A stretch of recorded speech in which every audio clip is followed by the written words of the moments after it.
chicken snack. She want a brand new Benz idea with 215s in the back. Can't take her on no dinghy boat, she want drink wine on the yacht. Baby, everything you asking for, I can give you all of that. But I can need a little piece of that sweetness if you want me financially free. Ain't gonna be every single day, ain't gonna be every single week. No, don't think 'cause I'm 64, this old dog ain't gonna be on heat. Yeah, I know that I'm not KB, but baby, I can need all of me. Big Daddy. Oh, that's what she calling me. When she rub my head and my belly, she gets all of my money. That's because she's sweeter than mango, man, and sing she tastes like honey. Feel on Moxie, I catch the crowd, and ain't the one where it's hard to be. Big Daddy. Oh, that's what she calling me. I's a old man who wants a young girl, I can buy all the fancy things. She don't need to work on no job, I don't care if she cook or clean. She's the one that I taking care of when she breaking off a little piece. She says she like take trips, only first class on the plane. I said, Say she want caviar with a full glass of champagne. Tonight, growing pressure over government contracts linked to an alleged drug trafficker. We've got the details coming up. Meantime, fresh off their campaign trail and backed by a new mandate, the Davis administration tables its national budget. And later, the Bahamas mourns the loss of a business giant, Rupert Roberts, the man who built a super value empire. Eyewitness News starts now. Good evening, everyone. I'm Janaea Nawal. Thanks so much for joining us. Topping news tonight, the arrest of an alleged Bahamian drug trafficker continuing to send shock waves through the national political landscape as growing questions emerge over the suspect's connections to government contracts and senior officials. The controversy now casting a dark cloud over the re-elected Davis administration. Critics are now questioning whether successive governments maintained a close relationship with the suspect despite his known criminal past. And as public concern intensifies, so does the scrutiny over government's response, with some accusing officials of remaining silent or dismissing this matter altogether. Our Jose Etienne joining me live in studio with the details on this. Jose? Well, Janaea, a major government housing subdivision is now under intense scrutiny. Records reportedly show the company identified as contractor for Carmichael Village has links to Jonathan Eric Gardner, the man now in United States custody on drug-related charges and identified as president of Top Notch Builders.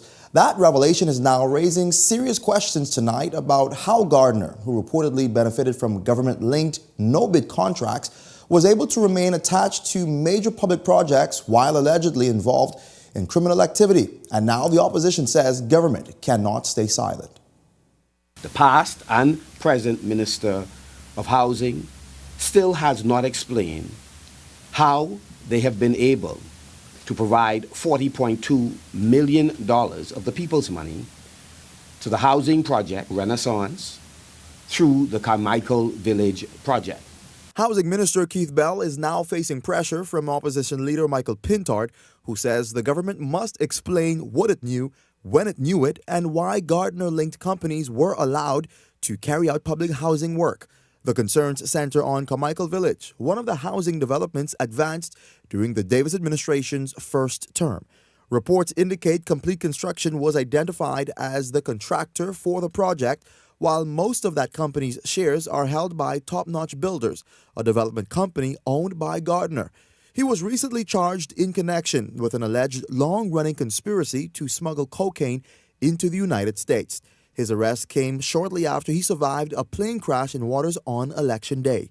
Authorities also reportedly found $30,000 in cash in a bag said to bear a politician's name.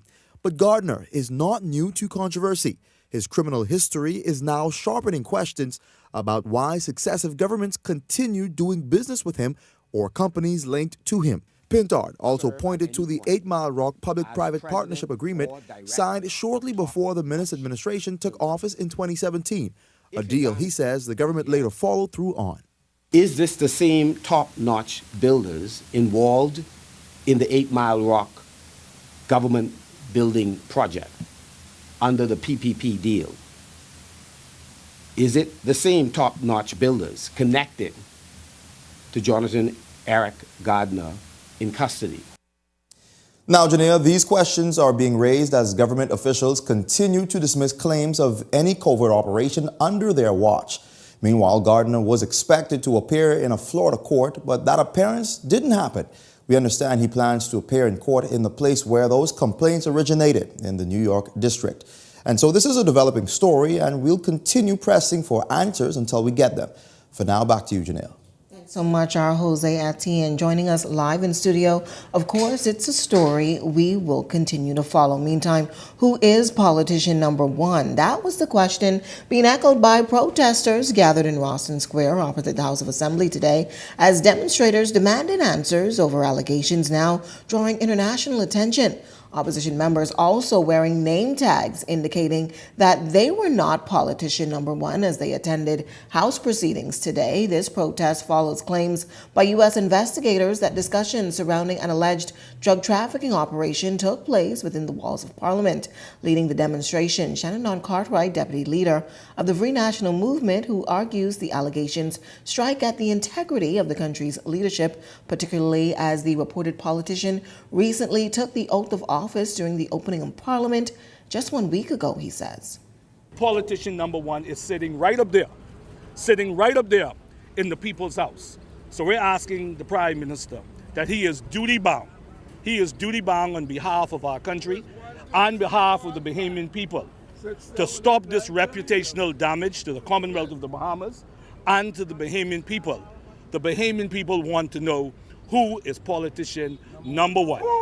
This cuts at the heart of our democracy, and every day, every session that the government does not give answers, it will continue to leak confidence from this government and continue to call into question this institution. But even that particular person in and of themselves owes a duty to the Bahamian people, knowing what allegedly occurred, but knowing within themselves that they may very well be that politician number one, should not have a day of peace in this House of Assembly. Meantime, protester Vincent Strawn emphasizing to reporters that he saw it fit to join the movement as he claims from his view the reputation of the country could be tarnished with such grave allegations. No more again. We will stand up. We will fight for our rights. We will fight for the rights of our children, our grandchildren. We will not allow a few to destroy this country.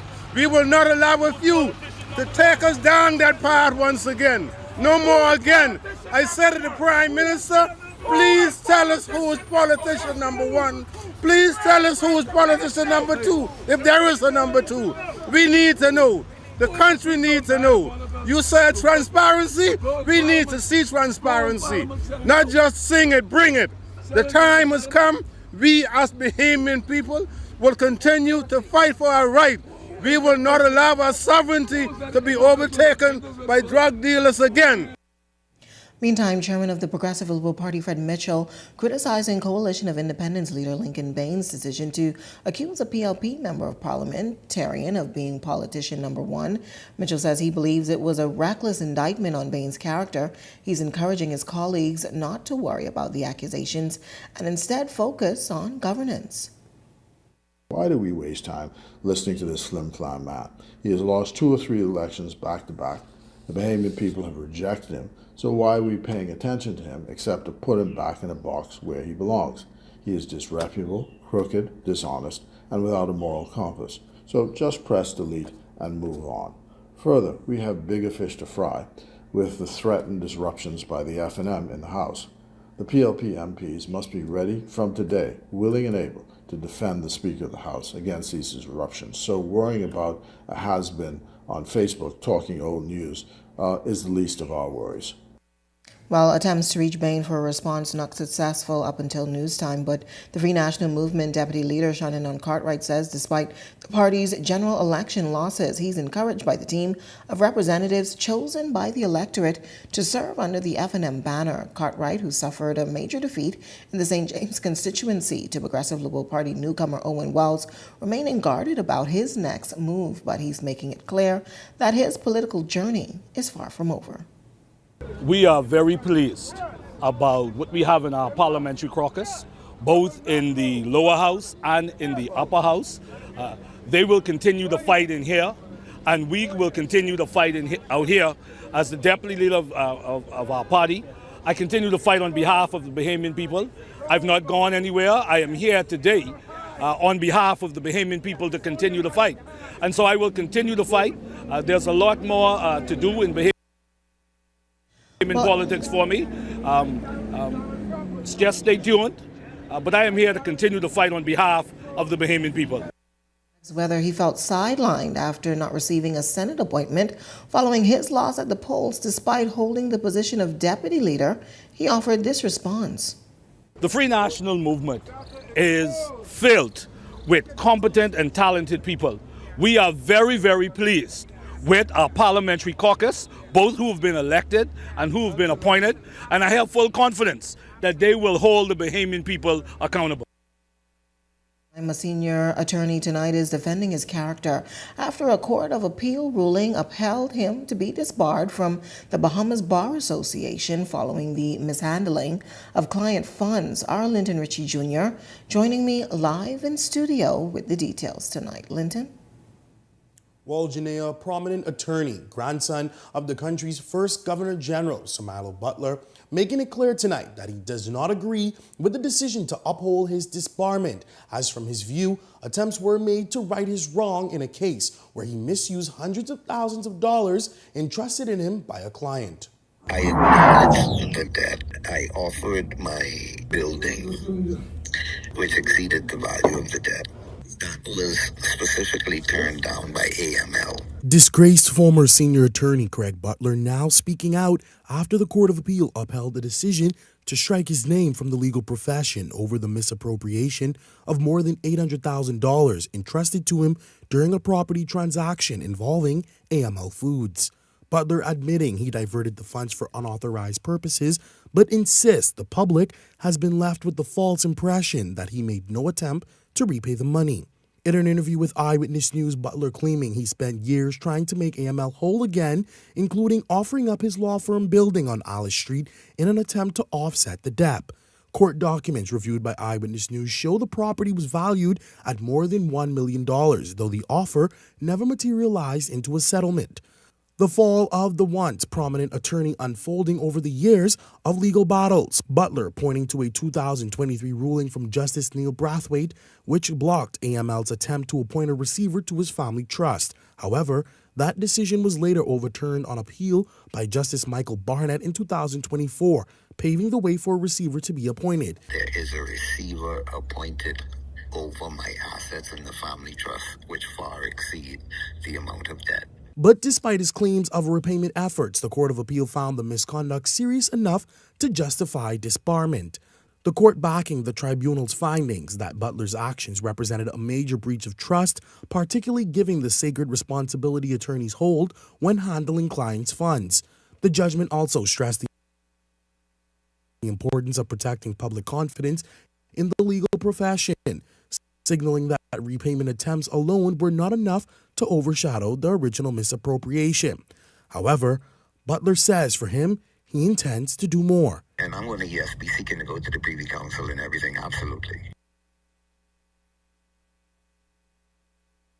Well, it's clear that Butler will continue to exercise his rights through the court of law, as he says he remains committed to not allowing his career of almost 30 years to be thrown away. Of course, it's a story we are continuing to follow, but reporting live in studio for now, I'm Linton Ritchie Jr., sending it back to you at the desk, Janelle. Thanks so much, our Linton Ritchie Jr. live tonight. But on to some other news. A big day for government. It defended its fiscal performance for the past year while highlighting its intentions for the economy in the upcoming fiscal year as it delivered its budget.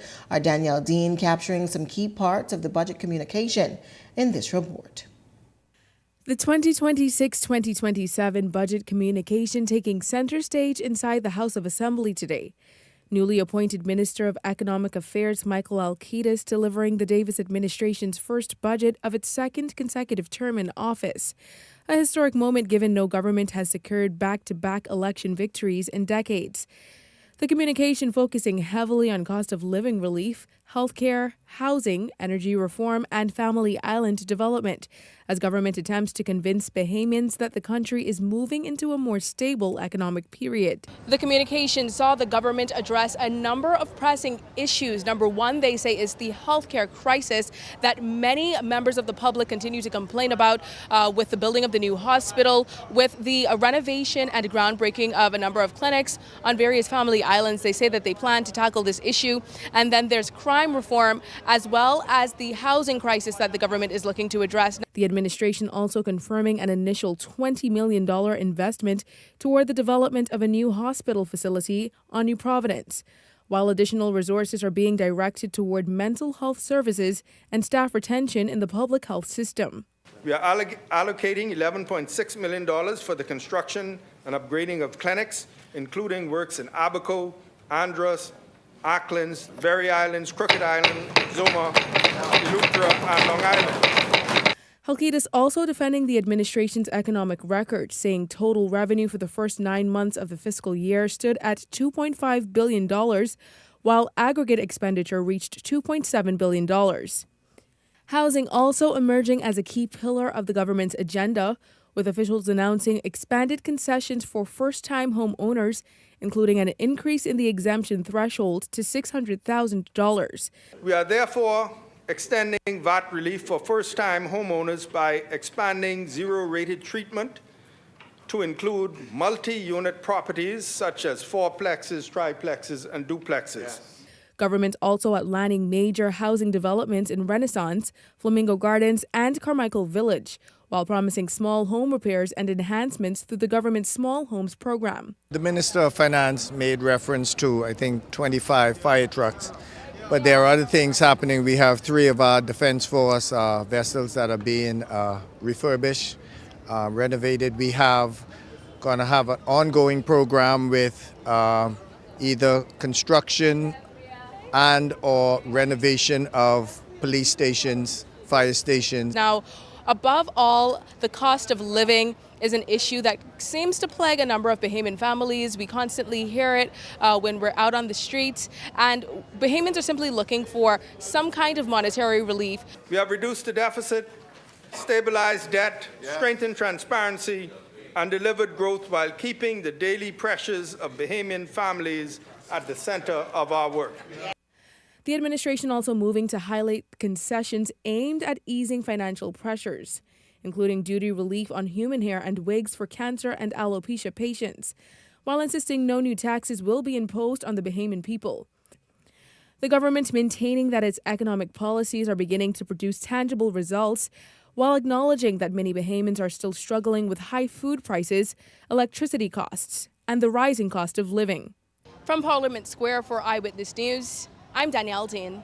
Thanks, Danielle. While the Davis administration, as you heard, delivered its national budget, the official opposition is criticizing what it says is the lack of real progress. Our Rebecca Bain has the details tonight. Opposition leader Michael Pintard says the Free National Movement is giving the Davis administration's national budget a failing grade, scoring it below 50 out of 100. Pintard argues that both the budget communication and the government's review of the last fiscal year failed to provide real solutions to the issues weighing heavily on Bahamian families. We do not believe that their energy reform has succeeded, as they, again, continue to contend that we now have cleaner power, more affordable power. We do not believe that if you go in the food store, your prices have gone down. We do not believe that if you are moving from one apartment to the other, that you're able to find an apartment that the average Bahamian citizen can afford to rent. Pintard saying the government's presentation created more confusion than confidence, leaving many Bahamians still questioning how this budget will actually improve their lives. Still, the opposition leader did acknowledge one proposal he supports: the government's plan to expand access to home ownership through VAT exemptions and tax concessions for first-time home owners. But even then, Pintard questions whether the policy goes far enough to make a real difference, while also challenging the government on whether the idea originated with them. Any step in that direction is a good step. I thought we put forward some compelling proposals in terms of what we would do in housing. And even though they lifted some of it, they plagiarized some of it for the speech for the throne, we thought in a budget presentation, there would have been, again, a lot more proposals on how they're going to change Bahamian lives. And the attacks didn't stop there. Pintard also taking aim at the government's borrowing strategy, accusing the Davis administration of talking fiscal discipline while continuing to push the country deeper into debt. He warned that the government's spending approach could create long-term economic consequences for future generations, while also claiming that key financial decisions are not receiving enough parliamentary scrutiny. Government clearly shows its own reports that approximately $689.2 million in just the first 9 months of the year. That's how much they increased public debt by. This figure does not come from the opposition. Accountability is being weakened and the basic legal obligations ignored. The Davis administration, however, continuing to toot its projected $239 million surplus, is second reported across 2 cycles. But the opposition argues that the government is painting an incomplete picture of the country's finances, claiming that unpaid obligations and outstanding liabilities are being left out of celebration. What they say in essence is that the government's surplus figures rely heavily on ignoring bills that are owed but not yet paid. Families know the reality. You do not improve your finances by pretending the bills do not exist. Eventually, these bills come due. And when they do, they threaten to unravel the very fiscal stability the government claims to have achieved. Now, over the next few weeks, the national budget will be debated in Parliament, and the opposition says it will not shy away from making its position known. Rebecca Bain, Eyewitness News. Well, online reaction pouring in as Bahamians weigh in on some of the key promises and plans outlined in the national budget communicated today. Our Laurencia Smith has more in this report. Mixed reaction continued to pour in across Eyewitness News Digital following government's presentation of its 2026-2027 national budget set to take effect July 1st. The budget communication delivered in Parliament by the Minister of Finance, Michael Alkitis, outlined the Davis administration's economic priorities for the upcoming fiscal year with focus placed on healthcare, housing, social support, and economic relief. Among the announcements drawing attention, government revealing that human hair and wigs for persons battling cancer, alopecia, and similar conditions will now receive duty relief after being reclassified as medical necessities rather than cosmetic items. The move sparking debate online. One viewer questioning why government is not also focusing on expanding access to affordable health care, writing, "Why not open a cancer treatment center on the major islands and make treatment prices affordable? Why not take VAT and duty off of healthy living products? Why not have a government-owned farm that grows organic fruits and veggies as opposed to importing?" Another viewer took a sharp position, writing, "What a load of crap. Make it duty-free for cancer patients and let the rest pay duty for this non-essential garbage." Meanwhile, more positive feedback emerging following news that government is increasing the first-time home ownership exemption threshold to $600,000. The policy is being viewed by many as an attempt to make home ownership more accessible at a time when housing prices continue to climb. With hundreds of comments pouring in online, one viewer writing, "This is a positive start, but can the average Bahamian realistically afford a home in this economy? Real change means making home ownership truly accessible for working families." Another viewer adding, $600,000 exemption sounds good, but don't stop there. Help first-time buyers get through the bank door too, because relief at closing means nothing if people can't qualify for the mortgage. Healthcare also remaining a major talking point in the budget. Minister Alkitis announcing that additional funding will be allocated towards staff retention upgrades to key medical facilities, expansion of health services, among them mental health, and improvements to Family Island clinics. Government also revealing that millions will be invested in upgrading clinics throughout the Family Islands. But even that announcement drawing skepticism from some online users. One viewer comment, "I would like to know where the money is coming from. Will the Prime Minister stay home now and stop flying all over the world on Bahamian tax money?" While another viewer hoping their community benefits from the investment. Hopefully, Black Point Exuma can get a clinic and stop renting a local house. Laurencia Smith, Eyewitness News. Eyewitness News also turning to social media, posing the question, which budget initiative will benefit Bahamians most? Some 16% of participants voted expanded healthcare coverage for public servants. 47% voted increasing the first-time ownership exemption to $600,000, and 31% voted upgrading clinics across the Family Islands. 6% voted the cost of living relief through property tax reforms. Be sure to continue to participate in our daily digital polls as your voice matters. Well, we've also added another access point to make sure that you're up to date with the latest news. You can follow the Eyewitness News WhatsApp channel, scan that QR code on your screen, or visit our social media pages for a direct link. While you're there, don't forget to follow Eyewitness News on our Instagram and Facebook pages. But if you've got a news tip or if you've seen news in the making, call the Ion News hotline 397-6397. We also invite you to send your letters to the editor for publication on all of our social media platforms, eyewitnessnewsbahamas@gmail.com. And if you're watching on our Facebook or YouTube page, share your thoughts about today's stories in the comments section. We want to hear from you. We're just getting started in Eyewitness News tonight, but when we come back, PACE executives, they're dismantling a long-running narrative. We've got the details coming up. And later tonight, health officials giving an explanation on why patients were unable to access timely care due to an absence of registration staff. We've got more on that right after this break. Vibes is resilience in motion.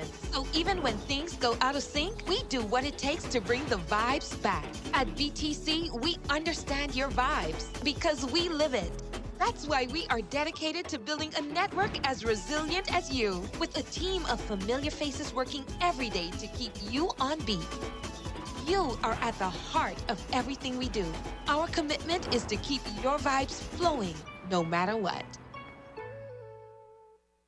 For us at the Myers Group of restaurants, we found that we have a pretty large portion of our employment pool that had difficulty getting bank accounts. The issue we had previously was just getting cash, getting funds on the island.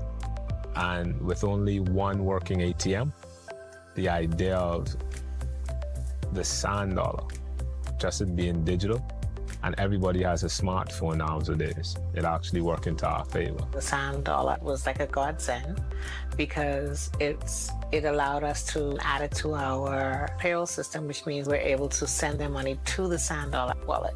It's still a bank transfer because you get an account number. So from the employer side of things, all I have to do is send your funds just as usual. It opens up our pool for us to be able to hire some of the people that we couldn't hire before because they were unable to open bank accounts. This has been a really good solution. Hey, psst, it's me, Cyndi Lauper. Cyndi Lauper, Saturday, June 20th at Atlantis, Bahamas. Cyndi Lauper. Tickets on sale now at atlantislive.com. And it's going to be a party, a big celebration. Don't miss Cyndi Lauper live.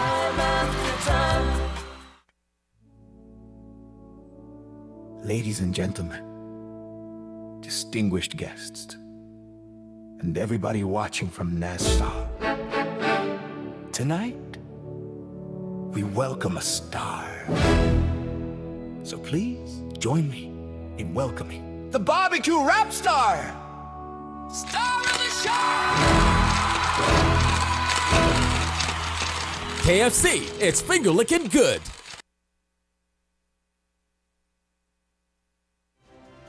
This segment of Eyewitness News is brought to you by EV Motors Fleet Sales Division. For 2026 commercial vehicles, call 821-2403 today. Welcome back. Here's a look at your gas tracker tonight. You're getting the cheapest tonight at Rubis, $6.65. Shell coming in at $6.85. Esso, $6.95. Your local prices at the pump. While the visionary behind one of the country's largest food chains died today, we take a look at the life and legacy of Rupert Roberts. Our Laurencia Smith has more. 1965, Rupert Roberts and SuperValue have stood by one mission, putting food on Bahamian tables at the best possible price. Today, that legacy is being remembered across the country, following the death of its founder, Rupert Roberts, the man who built one of the Bahamas' largest and most influential food store chains. In a statement, the food store chain president Deborah Simonet confirmed Roberts' passing, describing him as the heart and soul of the company, noting that he remained actively involved in the daily operation up until his death. Earlier this year, Robert was diagnosed with pneumonia and spent several weeks in hospital recuperating. Shopping at SuperValue forever, years and years. Shopping at least over 50 years. 50 years, from I was about 10 years old. For a very long time, for as long as I could think, years and years. Customers across the Bahamas are reacting with gratitude and reflecting, saying the brand became a part of their everyday lives. Many recalling that while they may have complained about the prices, they still return every Sunday to take advantage of the double stamps while feeding their families. For generations, SuperValue was more than a grocery store. It was a national institute. Through Roberts' leadership, thousands of Bahamians were employed, from entry-level packing boys to long-standing careers, positions that help shape lives and families. Food and stuff. My daughter's first job, she started already at SuperValue. This same particular store here in Golden Gates. A lot of people, because you could come here with $20 and you could have like $40, $50 right a stump. Growing up back in the day, they used to have like the family pack, the meal, and I think he was all about looking out for the small man. Online viewers also reflecting on Robert's legacy. One stating, "I got my first job in the 9th grade as a seasonal worker, cashing at SuperValue. He interviewed me and it was the funniest interview ever. His legacy will live on forever." And rest in peace, my first job ever was a packing boy at the Cable Beach branch. In 2012, SuperValue expanded its footprint with launching the Quality Market, an extension of the SuperValue family brand. The company has since grown into a successful chain of 13 supermarkets across the country. The CEO of the Bahamas Chamber of Commerce, Dr. Leo Roll, is among those paying tribute, highlighting Robert's role in the strength of the local retail sector and his lasting contribution to the Bahamian business and economics. Well, I think he leaves a lasting impression on the business community. He helps persons to understand what it means to be an entrepreneur, what it means to strive in resilient times. And just before the budget, both Prime Minister Philip Davis and opposition leader Michael Pintard paid tribute to the businessman in Parliament. Of the oligarchs of the 60s to become one of the leading business persons in this country. That is in the person of Rupert Roberts. Absolutely committed to making sure that Bahamian farmers throughout the country had their fair share. You produce it, he was prepared to purchase it. Consumers say that Mr. Roberts did not just redefine what it is to be a Bahamian entrepreneur, but over the years that he had a hand in feeding thousands of Bahamians. Laurencia Smith, Eyewitness News. Condolences also go out to the Roberts family. Well, in other news tonight, a local organization that's been devoted years to helping young girls who grapple teenage pregnancy, they're speaking out, challenging a stereotype that executive stay is unfair to many of those who seek refuge at their organization. Our Jose Etienne takes a closer look. Abuse against children remains a pressing concern for advocates like PACE Foundation President Claudette Roll, who is pushing back against the stigma often attached to young girls enrolled in the program. They're actually victims. The society has this perception that these are promiscuous girls. That is not the case.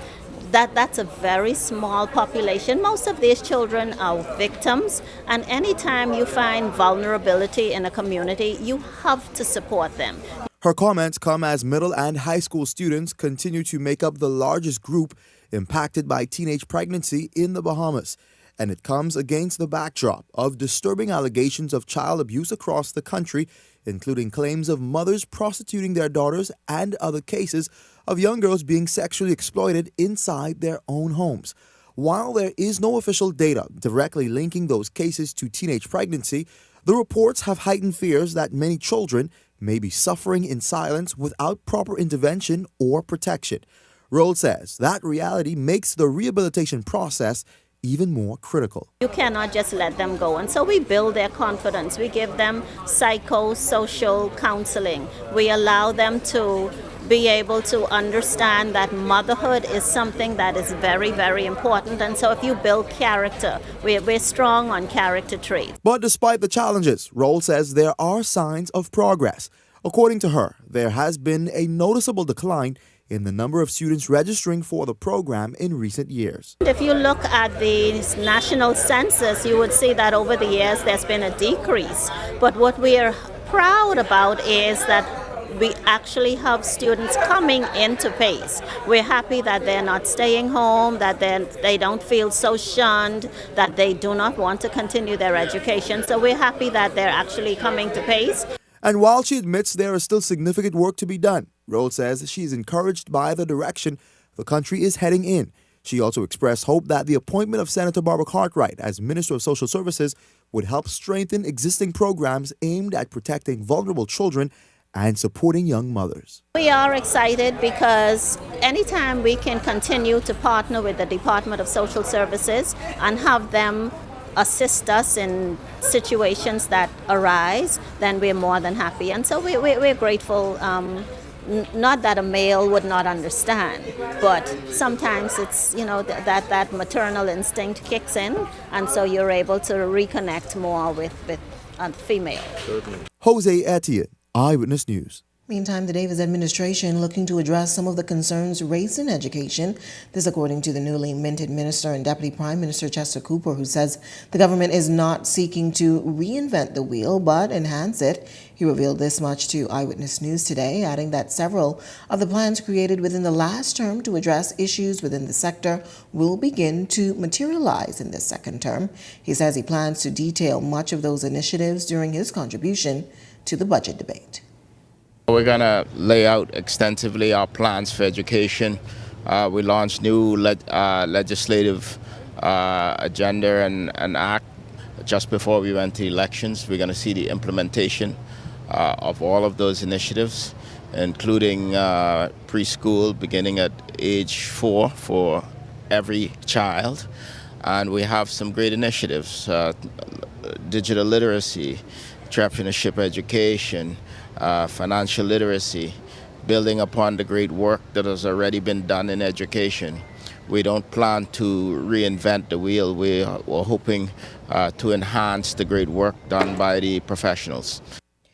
In news from the crime beat tonight, a 36-year-old Bulgarian man in police custody after officers disrupted what investigators believe may be a sophisticated ATM skimming operation targeting local banks. Police say the suspect was arrested Tuesday night during a coordinated operation involving the Financial Crime Squad at a financial institution in eastern New Providence. Authorities say they recovered some specialized electronic equipment allegedly used to commit the financial crimes, including ATM skimming devices and concealed pinhole camera components. Investigators believe the suspect may be connected to a highly mobile, organized criminal network suspected of targeting local financial institutions. The man remains in police custody as investigations continue. Managing Director at the Public Hospitals Authority, Dr. Abinette Roll, responding tonight to complaints from patients at PMH who claimed they were unable to access timely care due to the absence of registration staff. Several individuals seeking medical attention reported that efforts to locate intake personnel were unsuccessful, while clinical staff were unable to formally process patients without their confirmed registration. Roll acknowledging the issue and explaining what led to that disruption that left patients frustrated and without assistance. Well, first of all, I'd like to apologize to the Bahamian public for the delay and the absence of persons in that particular spot. The complaint was lodged, and I had an opportunity to make inquiry into it, and it's indeed so that persons weren't there. We did have persons who were assigned. Unfortunately, one of them had a death in the family, and the other one, the team members are dealing with the individual as to the reasoning.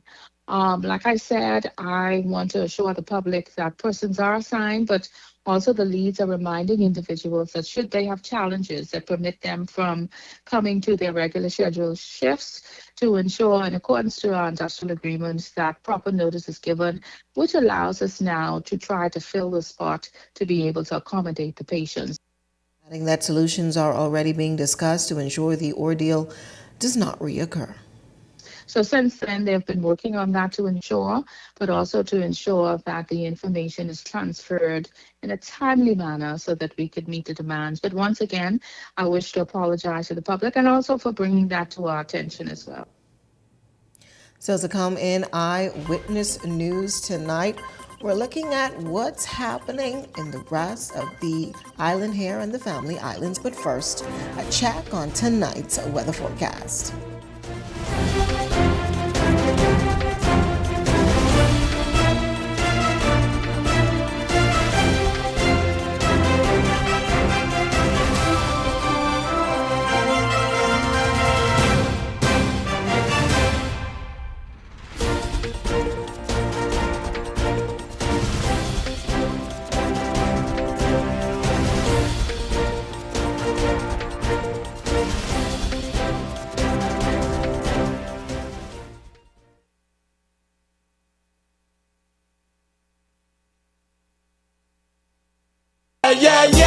Ram Promotions, Spike ENT, Hennessy and Rude Boy presents Back to Basics, the 90s versus 2000s, Harvest Time Edition. Now taking place on the new date, Saturday, May 30th. At Breezes Grounds. Gates open from 8 p.m. until 3 a.m. The first 100 patrons are eligible to win a pair of round-trip tickets to any Bahamas Air destination. Back to Basics, 90s versus 2000s, with live performance by Chesedek. Hosted by Rika C. and Roxy Star. Music by the world immortal Stola.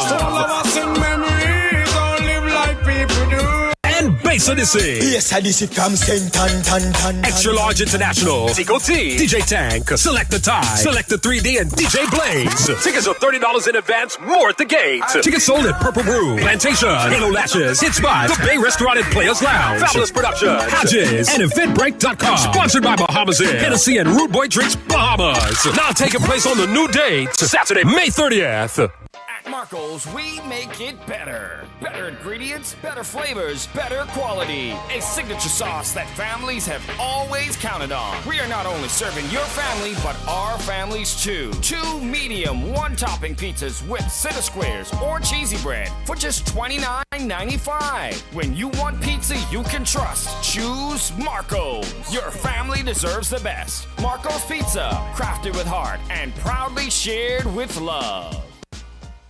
Life moves fast, and the best moments happen when you get more from every connection. Well, life come true, eh? Appreciate it. When your world is connected, more convenience comes naturally, so you can keep moving with more freedom and less interruption. From real-time updates to everyday essentials, you stay more in sync with life. Because when time matters, more reliability keeps you one step ahead. From home to work and everywhere life takes you, our network is built for more. Yes, we've got everything secured in the cloud. Driven by a network built for today and designed to deliver more possibilities tomorrow. Oh, how we getting ya? Where entertainment is more immersive. Who's again? Hey, watching the game. And real-life moments come with more access instantly. This is connectivity that feels out of this world. Join the family and experience more. It's good to be alive. You're watching Eyewitness News. Welcome back. Well, the U.S. Embassy here in Nassau recently holding a wreath-laying ceremony at Clifton Pier to honor the 10 U.S. Navy servicemen who lost their lives off the coast of New Providence back in 1954. They also paid tribute to the all-Bahamian and American service members who died in the line of duty. United States Ambassador to the Bahamas Herschel Walker, joined by National Security Minister Miles LaRota, RBDF Commodore Floyd Moxley, relatives of those fallen servicemen and members of the community. Minister LaRota sharing that the ceremony serves as an important reminder that the sacrifices and legacies of those who served must never be forgotten. Memorial Day is a solemn covenant between the living and the fallen. These men, Americans and Bahamians alike, remind us that the defense of freedom has no single nationality. It belongs to those who are willing to stand, to serve, and if necessary, to sacrifice. Our memorial ceremony today is a national declaration that those who gave everything in defense of freedom will never be reduced to statistics, but will be honored as the very foundation upon which our safety and sovereignty rests. On behalf of the government and people of the Bahamas, I say to every family represented here today, your loved ones are honored, they are remembered, and they will never be forgotten. May they all rest in eternal peace. Meanwhile, the managing director of the Antiquities, Monuments and Museums Corporation, Don Cornish, saying plans are now underway to incorporate a permanent memorial at the wreath-laying site to honor both Bahamian and U.S. service members who died. What we're hoping to do is to plan with them a proper and befitting memorial to show really the importance of these kinds of moments. National monuments have been de-emphasized in a lot of ways because we haven't done enough, I believe, to really elevate them into the minds of Bahamians as important locations. We have several of them. We have the obelisks around the various parts of downtown Nassau. And of course, we have our forts, which represent, the combat in the early years when we had to defend, the harbors of Nassau from threats from the outside. So there's a lot that has happened over the years, which basically didn't allow us into that space. Now we're coming more into that space, having stronger conversations about how we should represent the sacrifice of persons who serve. Still to come in Eyewitness News tonight, our Laurencia Smith has your latest check on sports. Good evening, Laurencia. Good evening, Janaea. Well, tonight we're trackside and we're on the hardwood. I'll tell you more about it straight ahead in sports.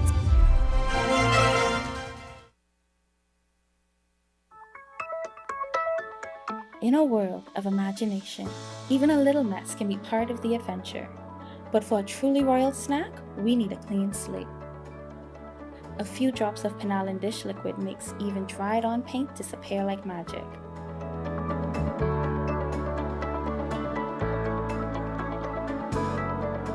Penalin dish liquid, powerful cleaning in 3 fresh scents.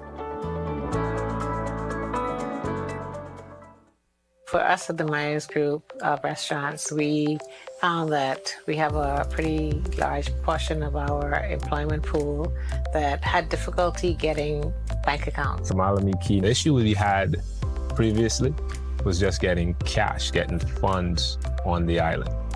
And with only one working ATM, the idea of the sand dollar, just it being digital, and everybody has a smartphone nowadays, it actually worked into our favor. The sand dollar was like a godsend because it allowed us to add it to our payroll system, which means we're able to send their money to the sand dollar wallet. It's still a bank transfer because you get an account number. So from the employer side of things, all I have to do is send your funds just as usual. It opens up our pool for us to be able to hire some of the people that we couldn't hire before because they were unable to open bank accounts. This has been a really good solution.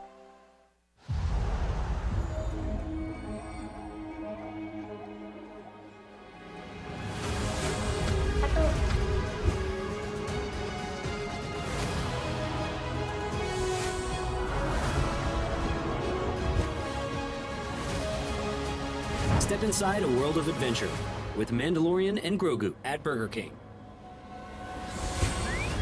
See The Mandalorian and Grogu, only in cinemas. Edenwell has expanded their testing menu. We now offer blood work, drug screening, and so much more. Our hours of operation are Monday to Friday, 7 a.m. to 5 p.m., and Saturday, 8 a.m. to 1 p.m., located on 11 Madera Street. We are here for all of your laboratory needs, with fast and reliable lab work done by our friendly and knowledgeable staff. Let us help you take the needed steps to stay in the know about your health. Let's keep working towards a healthier you. Stay Eden well.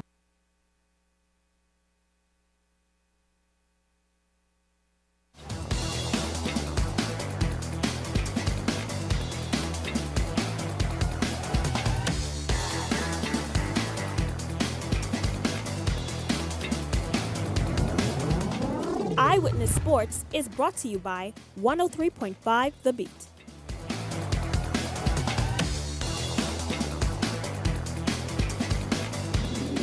Welcome to another edition of Eyewitness Sports. I'm Laurencia Smith. Thanks for joining us. Topping sports tonight, Bahamian track stars deliver impressive performance on the international track at the Diamond League meet over in China. Bahamian Olympian Devin Charlton set a new national record in the women's 100-meter hurdles, clocking a time of 12.37 seconds. Meanwhile, Olympic champion Shawnee Miller-Weebo continue a strong return to form, posting a season best of 22.04 seconds to claim second place in the women's 200 meters. Well, congrats to our athletes from us here at Eyewitness Sports. And on over to the basketball court. The Bahamas men's national team is preparing for another round of the FIBA World Cup America qualifiers. Team Bahamas will face Jamaica on July 3rd before taking on Puerto Rico on July 6th. As qualifying action continues here in the front of the home crowd.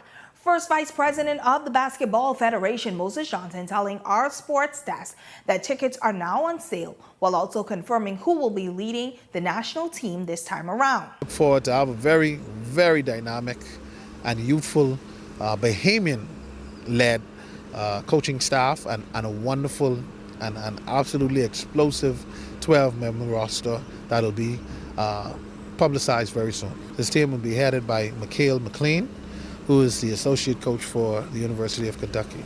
Now, head coach Chris DeMarco is sidelined as he's serving as the head coach for the New York Liberty. Johnson says that he remains confident in the roster that is expected to be assembled in the coming weeks. Absolutely. Continuity, par excellence. We continue to have the same guys who get us to this point, collaborate with the NBA guys, and those guys playing over in the Euro leagues and the top tier leagues. When you put them together, they should make a dynamic team, and you're going to see those names very shortly, and you're going to say, yes, you have to be in the place. The FIBA Basketball World Cup America qualifiers span across 6 windows, running from November of last year through March of 2027. Team Bahamas is currently competing in Group B alongside Canada, Puerto Rico, and Jamaica. Well, definitely stay tuned because Eyewitness Sports will bring you all of the highlights from that window. Well, that's a quick look at sports at this hour. I'm Laurencia Smith. Stay tuned for more news on the other side of the break.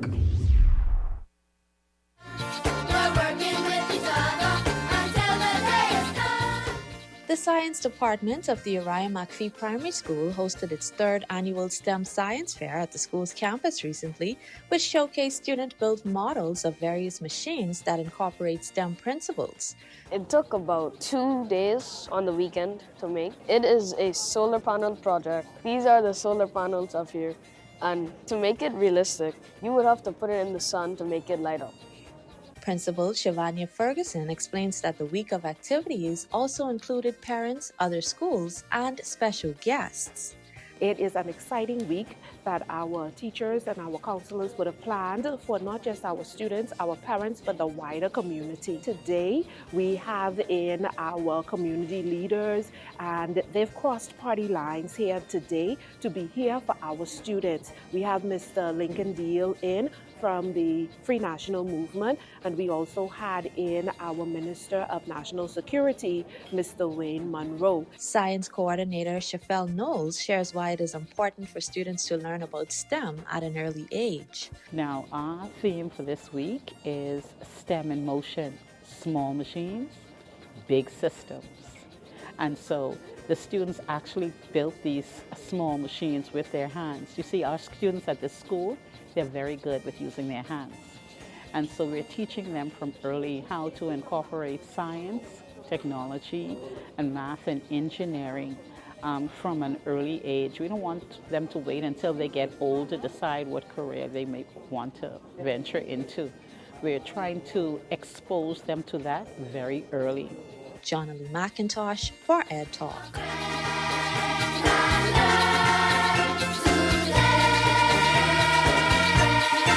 5 cars, catch the keys, don't blink, take these. Island Luck is giving away 5 brand new cars. Earn 10 reward points for a chance to enter and win. Enter weekly from Monday 12 a.m. to Sunday 2 p.m. Winners are announced Sundays at 3 p.m. on 103.5 The Beat and Island Luck Socials. 5 cars, 5 weeks. The more you play, the better your chances. Visit islandluck.com for more information. Catch the keys only at Island Luck. Must be 18 and over. Island Luck reminds you that it's only a game, so please game responsibly. You're watching Eyewitness News. Well, that wraps up news this Wednesday. Be sure to leave us your comments in the comments section on today's budget. But coming up and beyond the headlines with Shanique Miller, it's a look at all of today's top stories. That's coming up and beyond the headlines. It starts right after this. That does it for us here at Eyewitness News. It's certainly been a pleasure having you in our company tonight on behalf of the entire news team. I'm Janae Nawal saying good night and be safe, everyone.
Welcome to Paradise Premium Foods, where exceptional taste meets everyday convenience. Right in the heart of Hurricane Hole Plaza, whether you're planning a beachside brunch, an intimate dinner, or simply restocking your favorites, we offer only the finest selection of local and imported goods, handpicked for quality, freshness, and flavor. At Paradise Premium Foods, shopping is effortless, service is personal, and every visit feels like a treat. From gourmet meals to go to organic essentials and indulgent treats, this is your neighborhood market elevated. Live well, eat better. Discover Paradise Premium Foods, now open at Hurricane Hole Plaza, Paradise Island. Paradise Premium Foods. Taste the difference.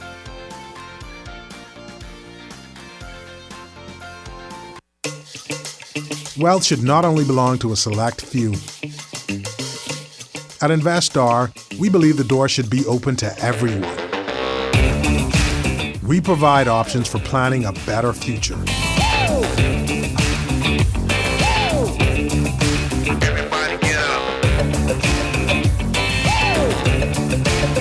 Our investment funds are designed to assist you in reaching your long-term financial goals.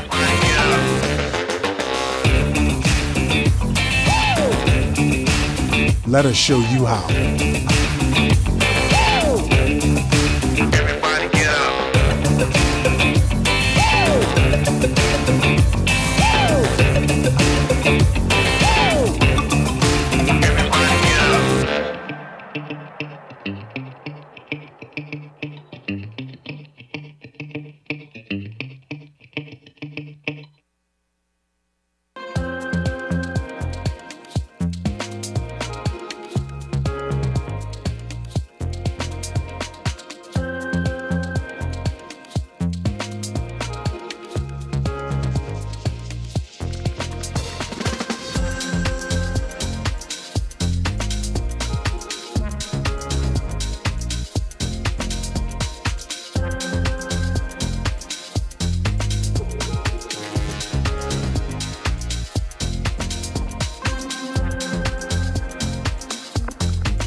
Welcome to Paradise Premium Foods, where exceptional taste meets everyday convenience. Right in the heart of Hurricane Hole Plaza, whether you're planning a beachside brunch, an intimate dinner, or simply restocking your favorites, we offer only the finest selection of local and imported goods, handpicked for quality, freshness, and flavor. At Paradise Premium Foods, shopping is effortless, service is personal, and every visit feels like a treat. From gourmet meals to go to organic essentials and indulgent treats, this is your neighborhood market elevated. Live well, eat better. Discover Paradise Premium Foods, now open at Hurricane Hole Plaza, Paradise Island. Paradise Premium Foods, taste the difference.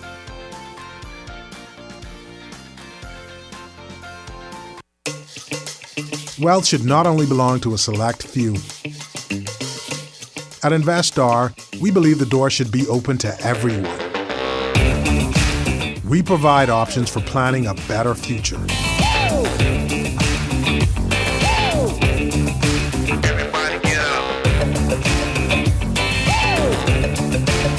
Our investment funds are designed to assist you in reaching your long-term financial goals.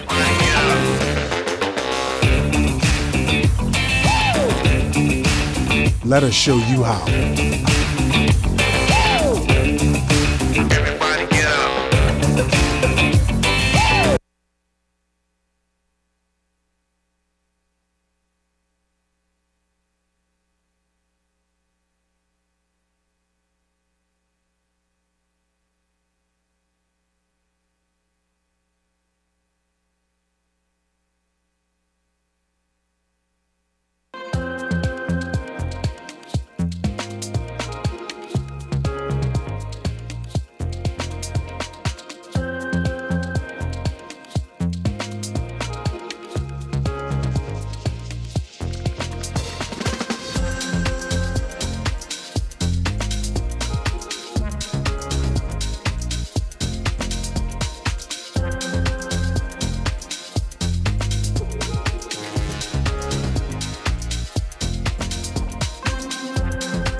Welcome to Paradise Premium Foods, where exceptional taste meets everyday convenience. Right in the heart of Hurricane Hole Plaza, whether you're planning a beachside brunch, an intimate dinner, or simply restocking your favorites, we offer only the finest selection of local and imported goods, handpicked for quality, freshness, and flavor. At Paradise Premium Foods, shopping is effortless, service is personal, and every visit feels like a treat. From gourmet meals to go to organic essentials and indulgent treats, this is your neighborhood market elevated. Live well, eat better. Discover Paradise Premium Foods, now open at Hurricane Hole Plaza, Paradise Island. Paradise Premium Foods, taste the difference.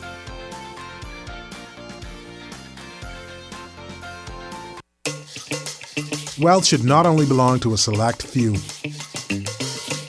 At Investar, we believe the door should be open to everyone.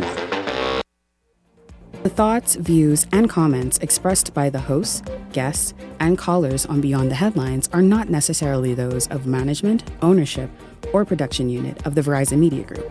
Beyond the Headlines is a production of ILTV Studios and cannot be reproduced or represented in part or entirety without express written permission of the Verizon Media Group. Beyond the Headlines is the intellectual property of the Verizon Media Group. Copyright 2021.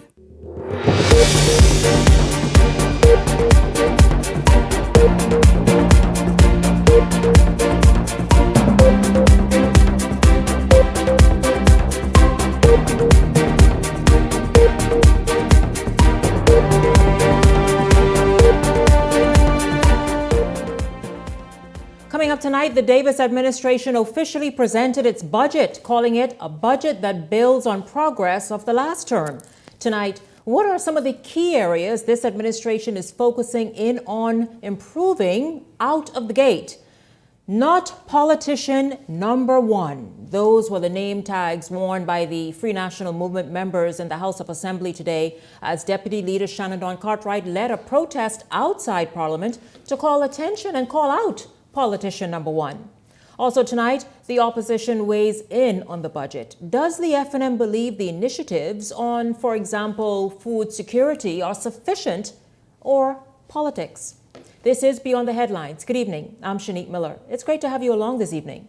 Well, it's called the budget that builds on progress, pointing to improving fiscal indicators, expanding investments in healthcare, agriculture, national security, and AI-driven modernization as proof that the country is moving in the right direction. But with Bahamians still battling the high cost of living, the question now becomes, are citizens truly feeling that progress in their everyday lives? Well, joining me this evening to talk about that and talk about the many, it was more than 3 hours presentation this morning, filled with a whole lot of policy initiatives for this 2026-2027 fiscal year. And so joining me this evening to talk through some of those is the Minister of the Environment and Natural Resources, Zane Lightbourne. Good evening to you, Minister Lightbourne. It's good to have you here. Welcome to Beyond the Headlines. Good evening, Shanique. I'm happy to be here. Thanks for having me. It's good to have you here. Let's get to as many as we can. Certainly, I want to start with Grand Bahama. Many of them are very excited about this, and so let's talk about that. The budget speaks to a decrease in electricity. Grand Bahamians are known for paying the most. We think that Bahamians here in Nassau and elsewhere were screaming several months back about the cost of electricity. Grand Bahamians have had to contend with that, plus with sort of lingering in the background the threat of paying even higher bills. It was announced today in the budget issued by Minister Halkitis, Minister of Finance, that Grand Bahamians now, residents, homeowners, business owners, or just all of them, can expect to experience savings of up to 30%. Yes. How significant is that for an island that has turned the corner economically, but needs everything it can to help it continue to move forward? Shanique, that is extremely significant. 35% is the projected savings in Grand Bahama. Grand Bahama, as the second city, has the second largest population of Bahamians. It is an established city, and I've lived there for 15 years. So I know the state of Grand Bahama. I still have a home in Grand Bahama. So I know that the electricity costs have been a factor to causing businesses to close, for people living the way of life that they wanted to live, whether they have to make choices about their mortgage, their rent, or the light bill. They had to seek alternative methods of trying to provide electricity. And so this is extremely significant. I think that this is going to be a boost because Grand Bahama, this is going to be a boost for small businesses especially, because Grand Bahama has seen a decline over the years in the magic of the city. And the first thing that we had to consider was how to make Grand Bahama more affordable, how to attract more people to come to Grand Bahama, whether they're visitors or people that live there. And we need both, because now with all of the developments, Grand Bahama is on the move. And for that to be sustained, it needs to be affordable for our Bahamian people. And also to be investor friendly. Yes. Some of that was mentioned as well, but we just want to talk about how the everyday Bahamian will benefit and how they can look forward to this budget, because after all, that's the most important thing. So let's move into New Providence as another point that was raised, something that received huge applause, and people are looking forward to this. A major drainage system was announced for Pinewood. Now, we know the history of Pinewood over the decades, and the fact that if it's just a little squall, Pinewood floods. And that's been also a talking point and a point to focus in on many election seasons.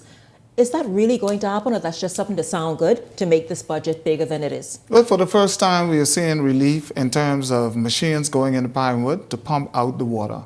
I think that the Minister of Works have been very forward-thinking in that. And they have been, the Member of Parliament for Pinewood, this is something that he had number one from day one, that he was going to solve this drainage problem in Pinewood. We heard a lot about it over the decades. Nothing happened. When you talk about affordability and our expansion of homes, of putting Bahamians in their own homes, this is part of our solution for putting Bahamians in their own homes, because some of those homes that were built, or those homes that were built in Pinewood, most of them are government-built homes.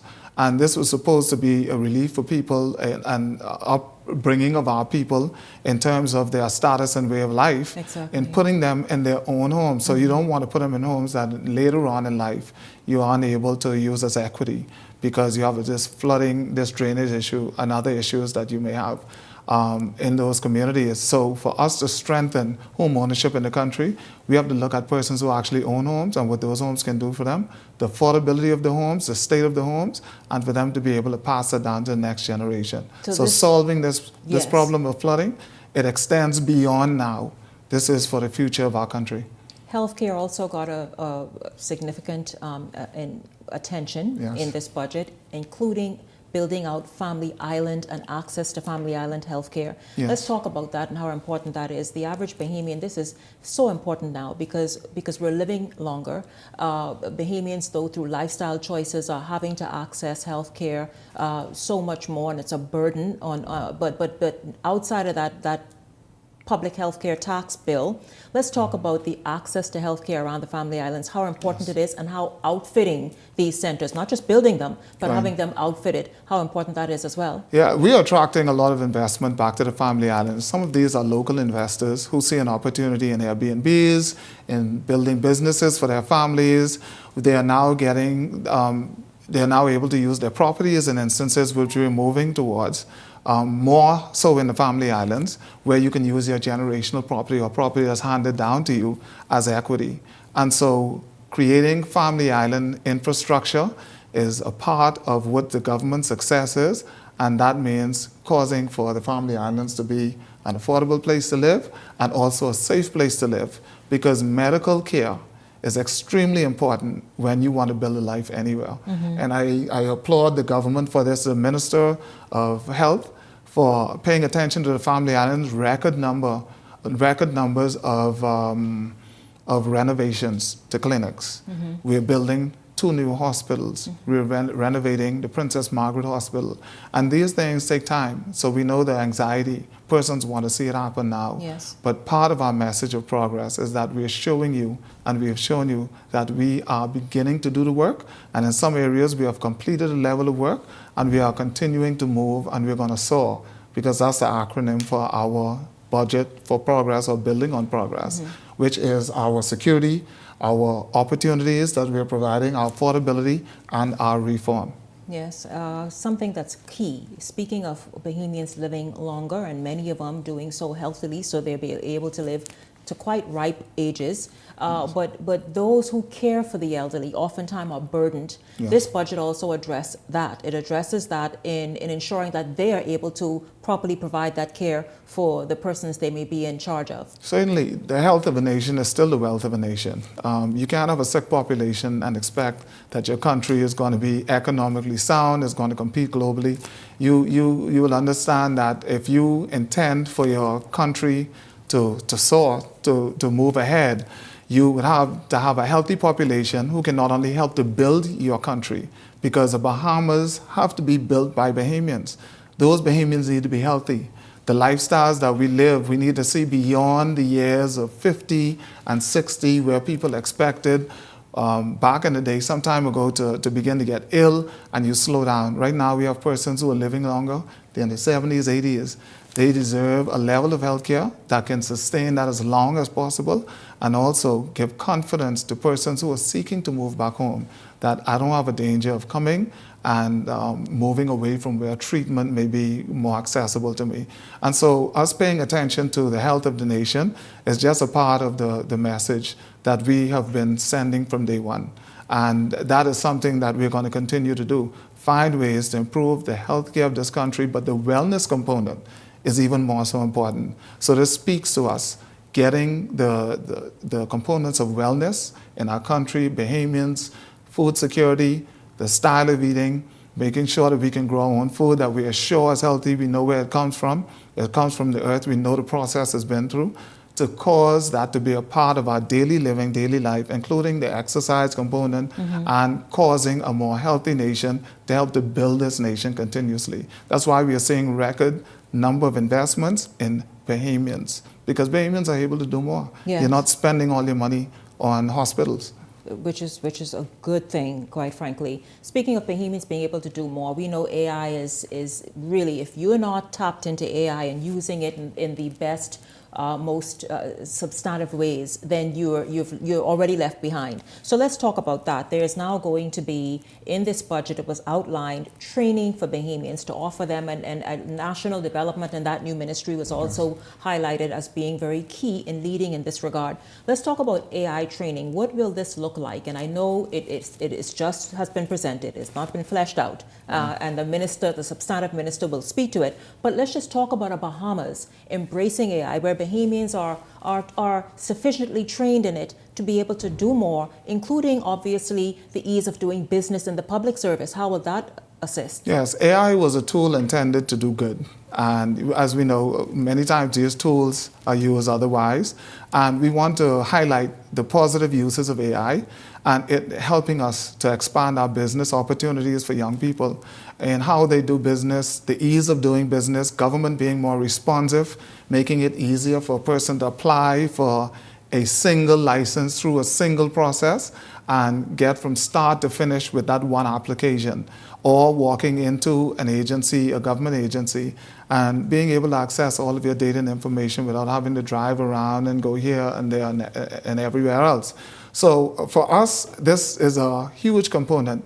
The world is being run by AI when it comes to medical health, because it's assisting in that avenue, is assisting in infrastructure and building in a safe way, because you can create AI in a way to cause you to build more safer when it comes to bridges, roads, more sustained buildings, environmentally sustainable aspects of using AI, and of course education.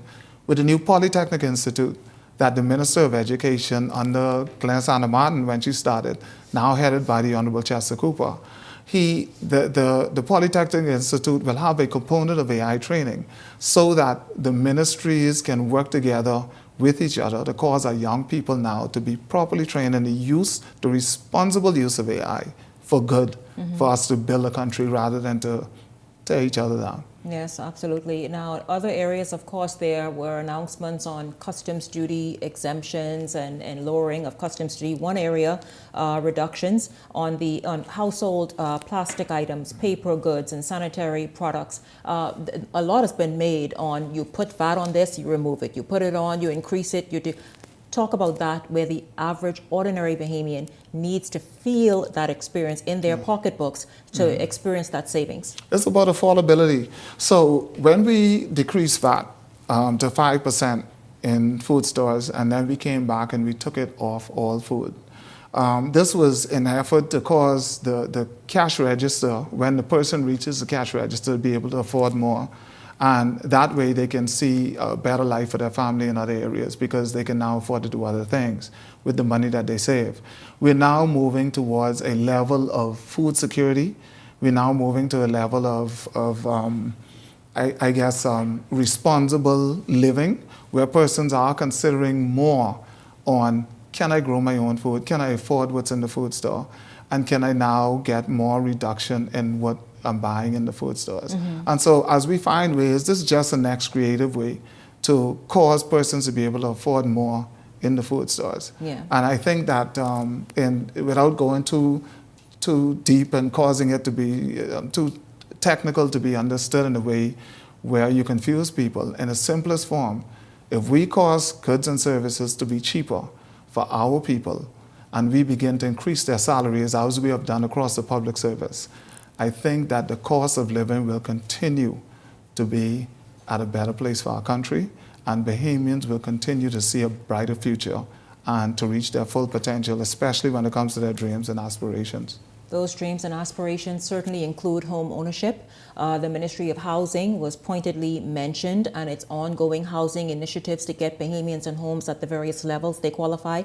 talk about the announcement for continued construction in Grand Bahama, of course here in New Providence, and the Family Islands? How important is it to allow and to be able to assist as many Bahamians as is possible to get into homes, whether it's rent-to-owns, mortgages, all the levels? Like the minister said today, we're building them all over the place. We're building homes all over the place. This was a promise of this government. When we talked about reform, when we spoke about progress, home ownership was one of the biggest topics that came up because young persons want to know that after they go to college, more of them are being educated.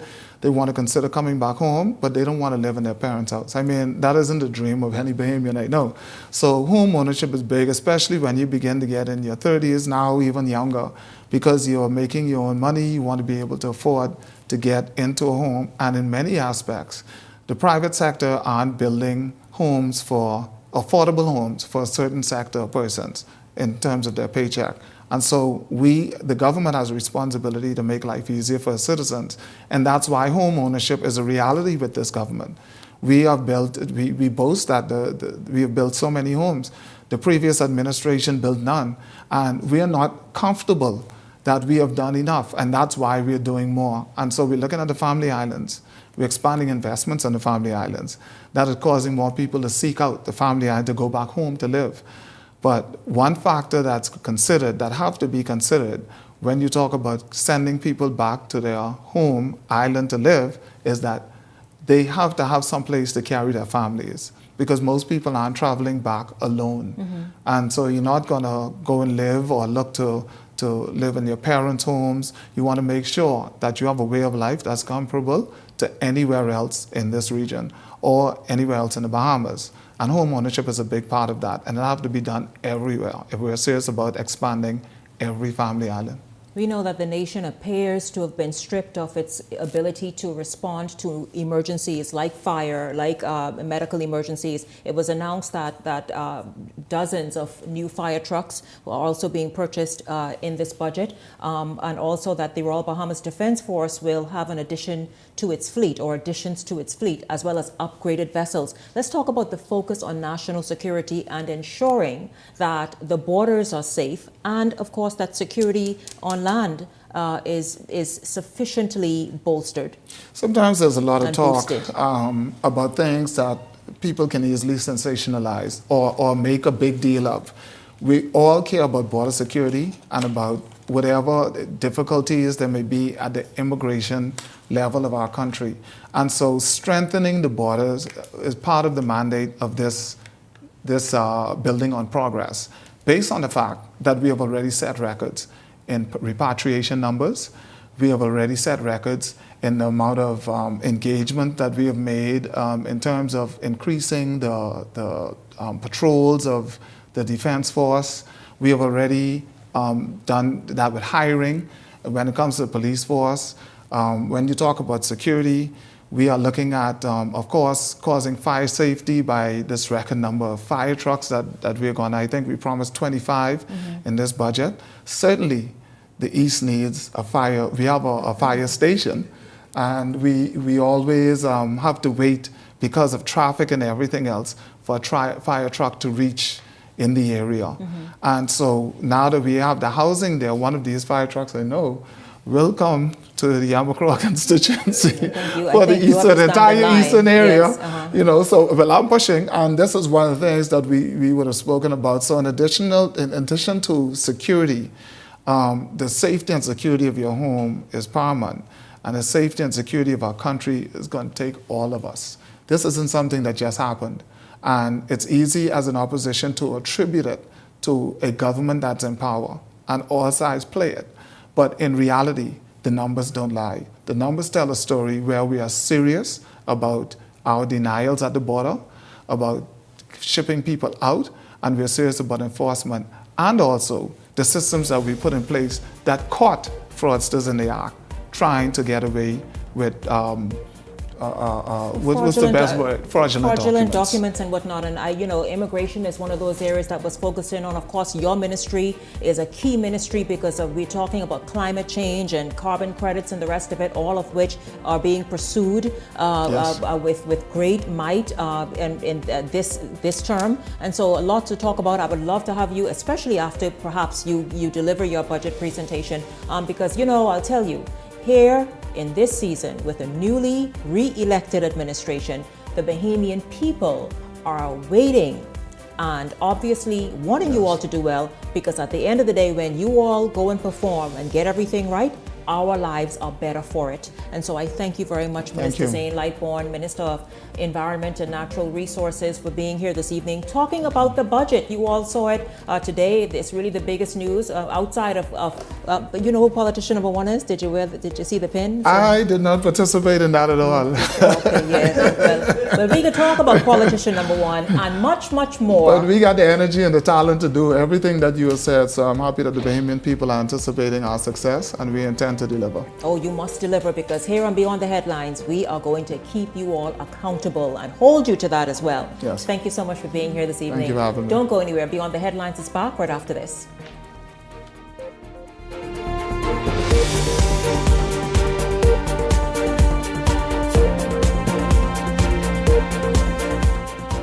Hey, it's your boy Charlie Bahama here at Superwash, Superwash's newest spokesmodel, and I'm here to tell you about Superwash's large capacity washers and dryers for all your big loads. I know I see that Charlie Banana coming here just now. Luckily it's also big enough for me to hide it. I thought he was right over here where these large capacity washer and dryers is. They're big enough now to handle your big loads, Yeah, like your comfort on your blanket. But just look at us. Somebody forget to turn on the dryer. Oh, stop! Help! You hear something? Yeah, that's the sound of clean. Superwash washes you, presses you, and entertains you 24/7. Comfort Suites Paradise Island is the best kept secret in the Bahamas. Located directly next door to the Atlantis Resort, you'll receive all the privileges of an Atlantis guest with all the benefits of a Comfort Suite stay.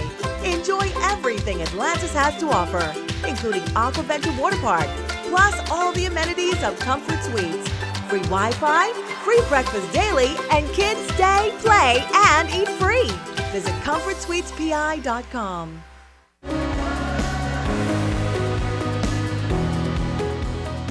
Here at CBS Bahamas and the CBS Pro Store, we believe in our prices. That's why we offer our price match guarantee. If you find any of our items being sold for a lower price at any of our competitors, whether that's online or in store, let us know about it and we'll beat the price right there on the spot. No one does it like CBS Bahamas. Learn more at cbsbahamas.com. 5 cars, catch the keys, don't blink, take these. Island Luck is giving away 5 brand new cars. Earn 10 reward points for a chance to enter and win. Enter weekly from Monday 12 a.m. to Sunday 2 p.m. Winners are announced Sundays at 3 p.m. on 103.5 The Beat and Island Luck Socials. 5 cars, 5 weeks. The more you play, the better your chances. Visit islandluck.com for more information. Catch the keys only at Island Luck. Must be 18 and over. Island Luck reminds you that it's only a game, so please game responsibly. Hey, it's your boy Charlie Bahama here at Superwash, Superwash's newest spokesmodel, and I'm here to tell you about Superwash's large capacity washers and dryers for all your big loads. I know I see that Charlie Banana coming here just now. Luckily it's also big enough for me to hide it. I thought he was right over here where these large capacity washer and dryers is. They're big enough now to handle your big loads, Yeah, like your comfort on your blanket. But just look at us. Somebody forget to turn on the dryer. Oh, stop! Help! You hear something? Yeah, that's the sound of clean. Superwash washes you, presses you, and entertains you 24/7. Comfort Suites Paradise Island is the best kept secret in the Bahamas. Located directly next door to the Atlantis Resort, you'll receive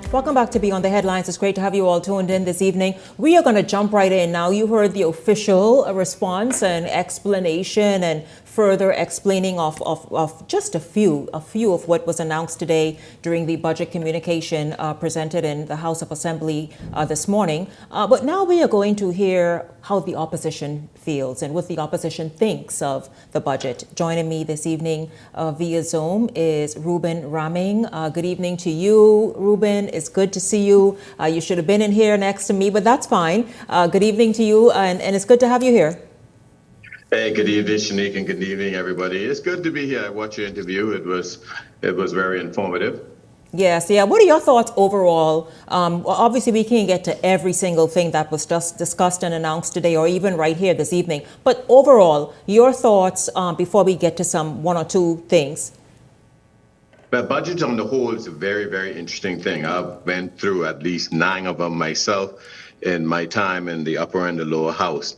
It is the most important legislative piece of agenda for the country and each cycle, so much so that it carries with it the potential to even derail the prime ministership, because there's a point where you have a vote of no confidence. It's a point in time that the government get the kind of confidence it needs to drive forward. And especially when you have a budget that comes right on the tail of an election as this one has, then it's very, very critical that as much as possible that the administration outline and capture hearts and mind and bring stability to the country by bringing hope and faith. And so this budget statement that was presented the course of the day is very, very important. And actually also too, Shanique, in light of all of the controversy surrounding it, a budget could also be perceived as a time to wag the dog, per se, to create a positive, to hopefully to eliminate the negatives out there. Mm-hmm. But every budget is truth and sleight of hand. And the devil is in the details. And it's the job of the opposition constitutionally to not only dissect it, but to ensure that there's clarity brought to it, that subterfuge and any kind of misrepresentations are pointed out. But at the end of the day, the government will have their way, but the opposition must have their say. Yes, absolutely. I know an area that you are paying particular attention to. We discussed it even here when you were on the show. Pinewood.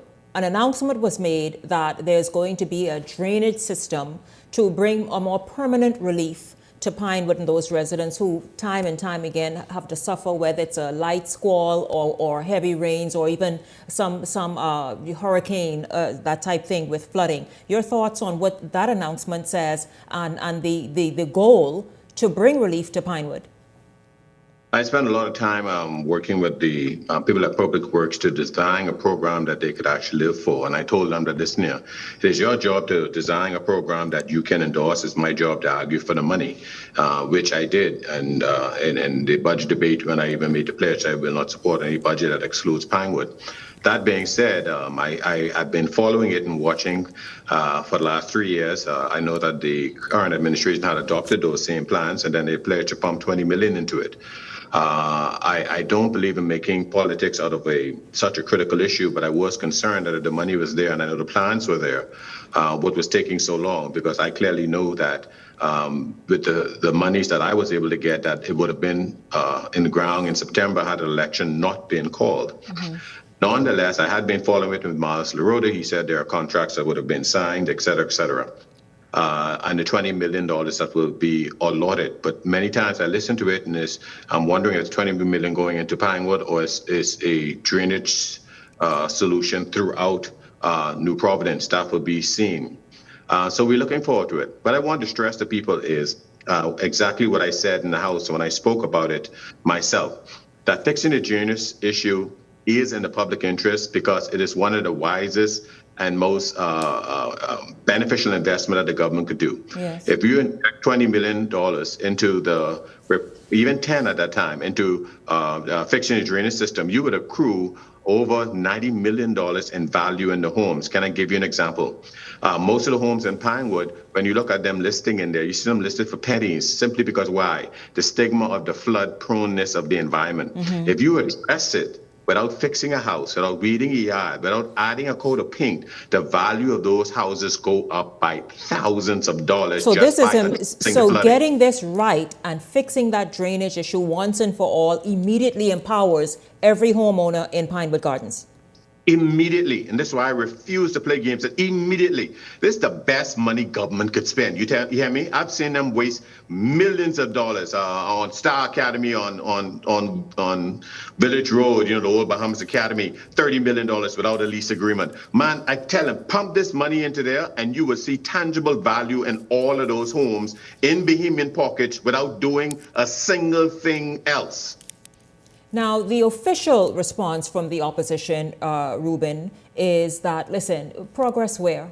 Point and we'll whistle, or whistle we'll point. I don't know how the saying goes. But so is the F&M concerned mainly, you think, that the government is focusing too heavily on headline-making announcements and not enough meat on delivery and execution?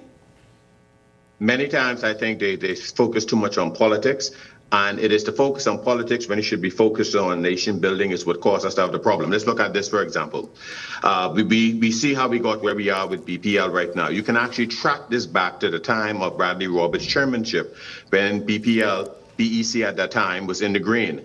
And they politically adjust the rates to make it seem like they're bringing the electricity down, and then it spiraled BEC at that time into the red, and it had been in the red ever since. Then I look at the purchase of the Grand Bahama Power Company and the immediate claim, we're going to give 37%, now I'm hearing 30% and less, reduction in your electricity.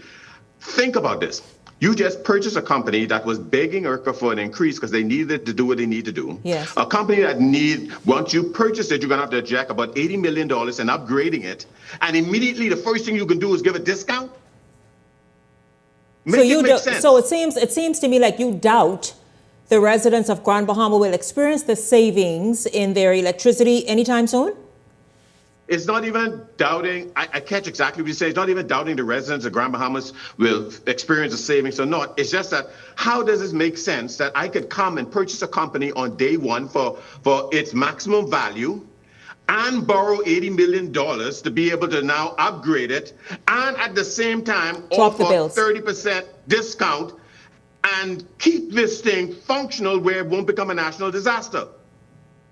Very interesting. Well, Ruben, while you put that and rest that neatly right where you rested it tonight, I want to go back to Pinewood because I love when my viewers participate as well. So here's a question for you from a viewer. What is your view on whether or not the Pinewood drainage will actually happen? My view is very simple. And I said it before and I say it again. Listen here. We have built dams to hold back river. We have done great things. It is fixable. It is doable. I don't care how it's done. As long as it's done, I'm happy. I will celebrate anyone who does it because the people need it. And unless you live it, you will not appreciate it. I know what it is to get up in the middle of the night, step out of my bed and find water up to my knee and thank God that the power cut off when the water was just at the level of the plugs and the electrical outlets and my children were sleeping. It's not a game. So quite frankly, listen, all I want is to see it done. And I will be on the backstage giving whoever and God the glory for it being done. But stop making excuses. We waste millions on everything else instead of putting it in the right places many times where it could work. So it can be done. And if the money is there to be done, well, you have my blessings to do it. And let's do it swiftly. Let's do it swiftly. And now let's look at healthcare. Healthcare, the government plans on continuing. You heard Minister Lightbourne here just a short while ago talking about that expansion on healthcare nationwide. The specialty hospital, the build out of health centers in New Providence and around the country. Now, let's just talk about the real issues that exist, though. Staffing shortages. Our healthcare professionals continue to be attracted elsewhere for many reasons. Then the hospital upgrades and the outfitting of them with equipment and medicine, etc. How does the opposition assess the government's handling of healthcare and its ability to meet those needs in these newly built out healthcare centers? Well, I think the assessment is very, very plain. I don't think the assessment of the healthcare performance of the government is reflected in their win in terms of the election, because the level of frustration and the disappointment is still there. The stories and the negative testimonies are pouring out like crazy. I can look back and realize that here it is, we left $90 million in the budget for the complete upgrade of the Rand Memorial Hospital in Freeport, and that was reallocated somewhere else across the board. And if they at least moved that specialty from that hospital, it may be a bit more helpful.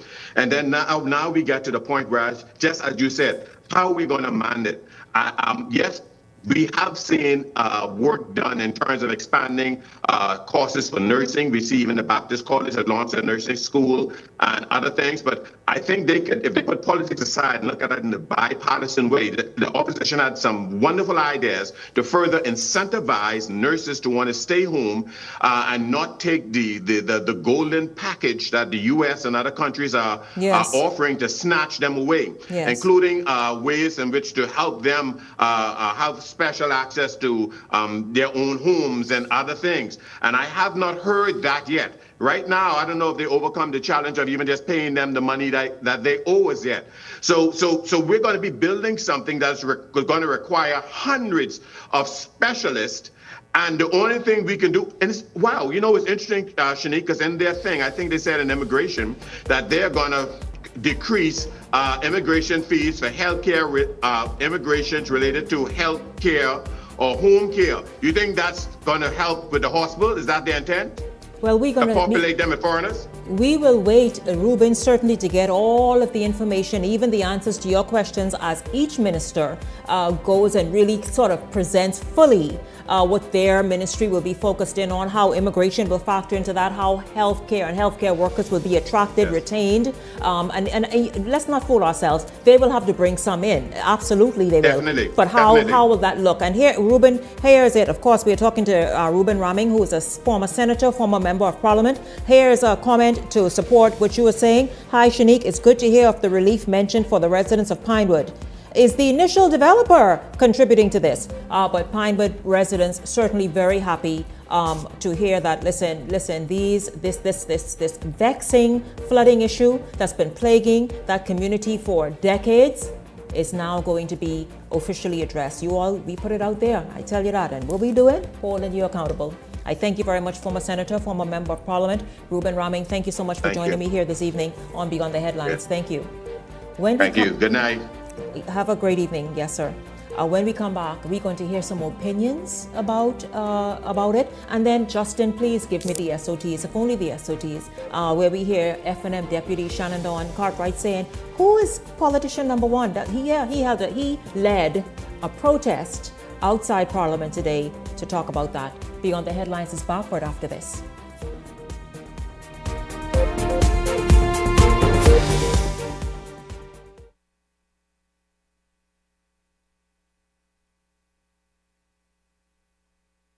Wealth should not only belong to a select few. At InvestStar, we believe the door should be open to everyone. We provide options for planning a better future.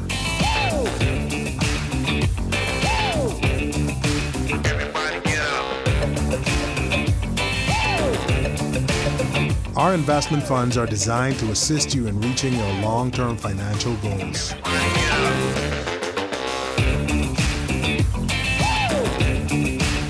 Let us show you how.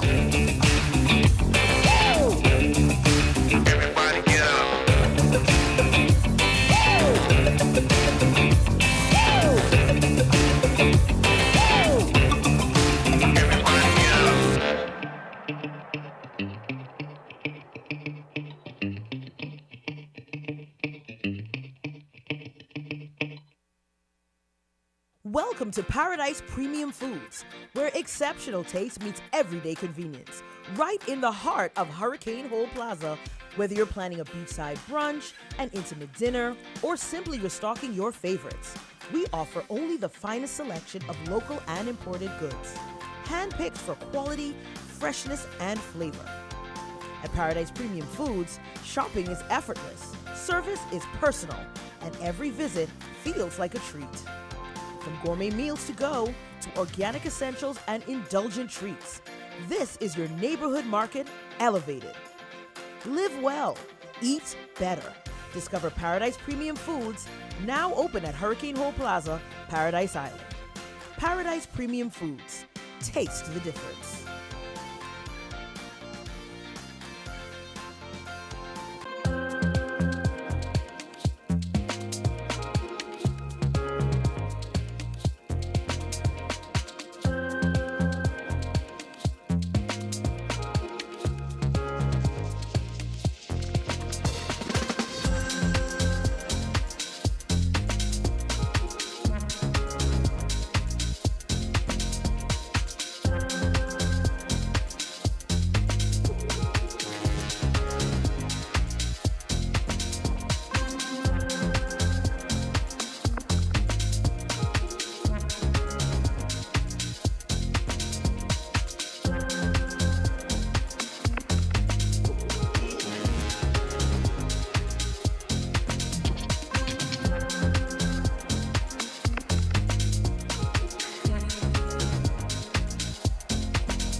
This segment is brought to you by EV Motors Fleet Sales Division. For 2026 commercial vehicles, call 821-2403 today.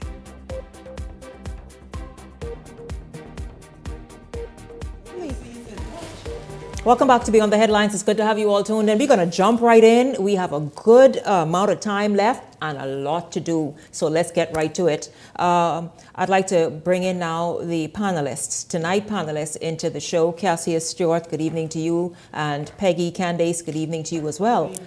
Good to have you both here. I want to ask you both, let's just jump right in. What is perhaps the most promising thing you've heard, the most something that brings about hope and to say, whoa, this administration, okay, we see you. Do what you need to do because this brings great hope to the nation. What is that one thing that you heard today that you're looking forward to most just sort of developing and being tangibly felt? Good evening, Shanique. Thank you so much for having me. Good evening, Bahamas. I think there's so many, but I'm going to pick this one. The cost of living release and social equity. Extending vet relief for first-time homeowners to include multiplex where at least one unit is occupied by the owner. I think that will be great for Bahamians who want to be homeowners, who want to also have income coming in from their property. And I think this shows that this administration has been listening to you and has made the necessary arrangements, or going to make the necessary arrangements to make sure you benefit from being Bahamian. I've listened to the 25 budgets, and I don't get excited about anything they say initially. We have to wait and see how it pans out because a lot of the promises sometimes we struggle to get through them. Some of them don't ever come past because, of course, the government is now putting together their vision and what they project to happen. And so right now, I don't think it's time to get excited. I think it's time now to wait and see what is going to happen for what they say. Some of the things that they are projecting, I mean, the issue of relieving the stress on the poor people, it's not at the grocery, it's not at the VAT level. It's at the shipping ports. It's at the high shipping cost because Rupert Roberts, God rest his soul, and all of the people who sell products, they have no control over that. But the government can force these people who bring products in to listen, you got to cut down the high shipping costs so that the per unit costs in the grocery stores are lower. And so while you're arguing about VAT, by the time that you get the product to the store, it's already high because you got high shipping costs and all the other costs. And then the government itself got to stop double taxing. Because the government tax you, the VAT is taxed on the import duty. So the government can now, if you're taxing me on the cost of the products, not just the cost of the duty and the products, then that'll also save some money as well too. So the government is also complicit in the high cost. And so for me, I don't get too excited because I'm in the game. I know at every level where the cost lies. And so you could say, oh, we could reduce the VAT on food, but by the time that you get the food, the price is already high, it's still high. And so we have to do some gymnastics. The government needs to look at how do we reduce the cost on homeowners in terms of the real property tax. Florida has now just implemented where they're eliminating property tax on all homeowners.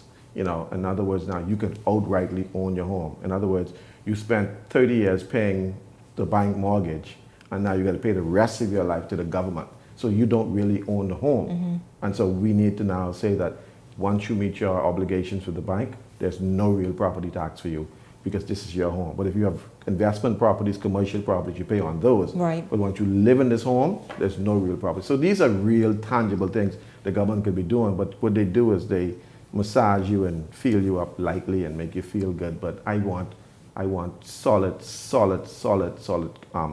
relief for the people. You mentioned about real property tax, the announcement that for first-time homeowners, and Peggy, that's a great point you raised, because when I heard it, I'm like, this is excellent. And so you're pushing for people to invest and become real estate investors and owners, Yes. and develop that portfolio while you live in some, and you I mean, as many as you want, I guess, when it comes to duplexes, you have, and you build like that. But the $600,000 home ownership for first-time homeowners exemption, VAT exemption, people are saying, well, that's excellent, but that is for, you know who qualifies in that? The middle class and the upper middle class. What about the working class? How could they get in? I'm wondering if this is where the Ministry of Housing comes in, and with their different tiers of possible home ownership. I had a big argument with the government on this when I was purchasing my first home. Of course, it's up to.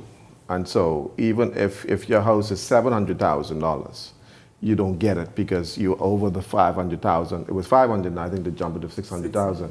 Really and truly, if you want to give savings to people, Shanique worked hard. She went to school. She want to live in a nice home. If it's a first home, whether it's $5 or $5 million, give it a friggin' exemption.